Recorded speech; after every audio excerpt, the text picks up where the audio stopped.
Hi, and welcome back to In the Line of Faith.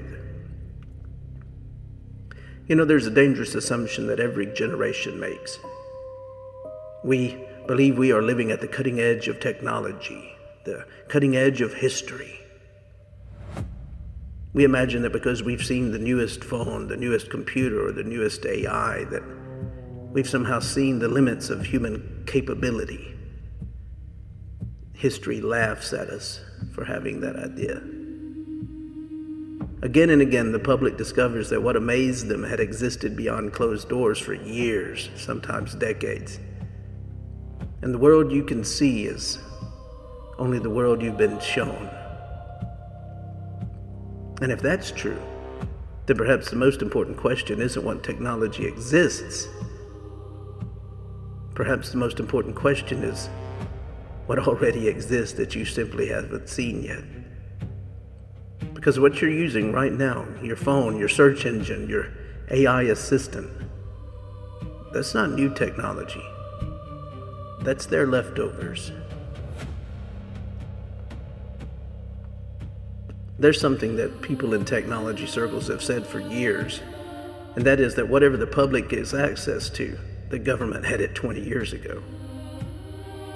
So what feels revolutionary to you right now, or whatever blows your mind, that's the overflow, the hand-me-downs, the thing that they've already moved past. Which to me raises one question. If this is what they're giving us, what are they keeping? Let me show you just 4 things right quick. I'm not going to spend a lot of time on each one of them, but I need you to see them. I need you to know about them. Number 1 is HAARP. H-A-A-R-P. Look it up.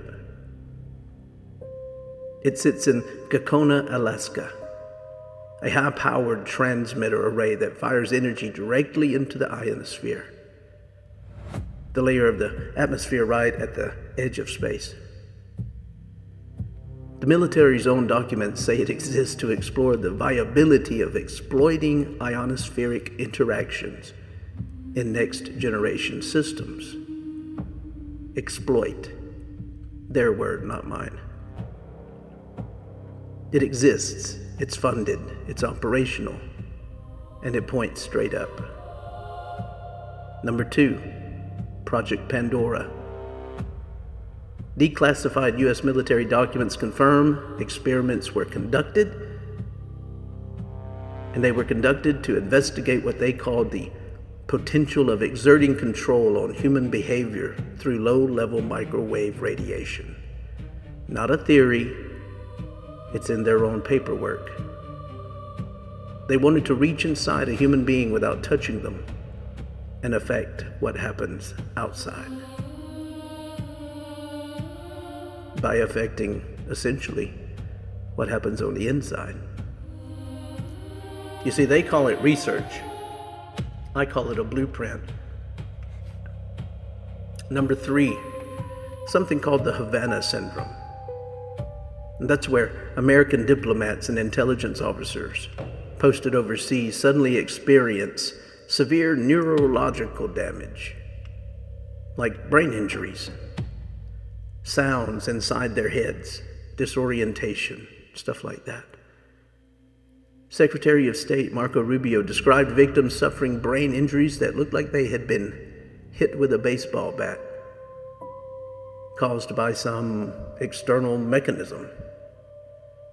Top military neuroscientist Dr. James Gordiano,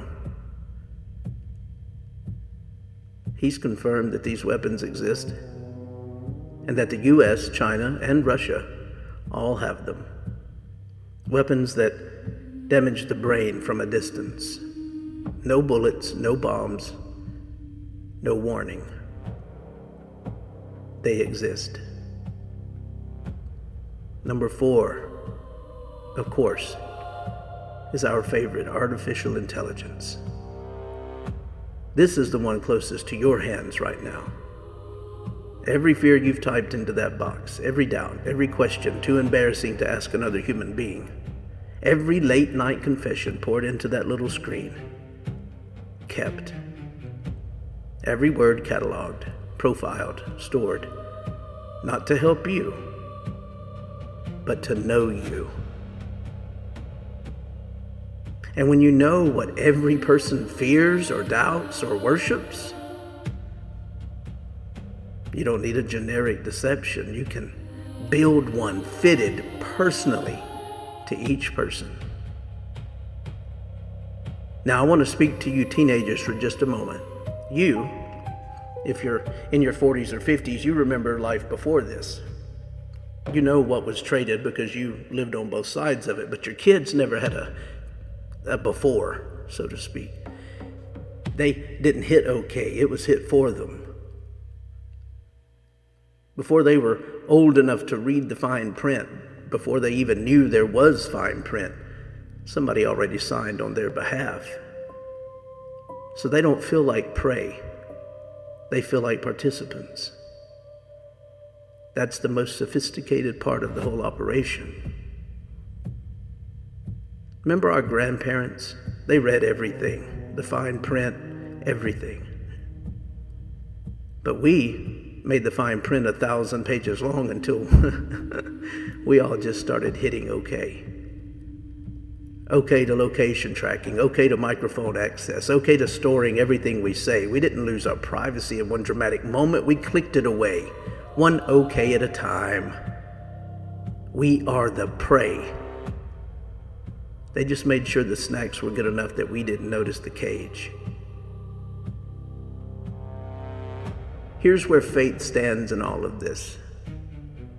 They built a system that thinks it knows you. But Psalm 139 says God searched you and knew you before any of this existed, before the satellites, before the algorithms, before the trap was ever designed. O Lord, you have searched me and known me. You know when I sit down and when I rise up. You discern my thoughts from afar. Even before a word is on my tongue, behold, O Lord, you know it altogether.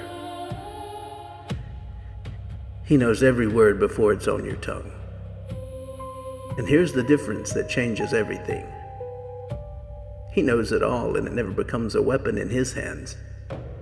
It becomes grace. It becomes mercy.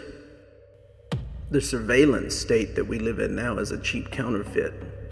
But the person rooted in faith, rooted in truth, cannot be manipulated by a fake version of it. So I say to you, stay rooted, because they've already built it, but you haven't seen anything yet. They're way ahead.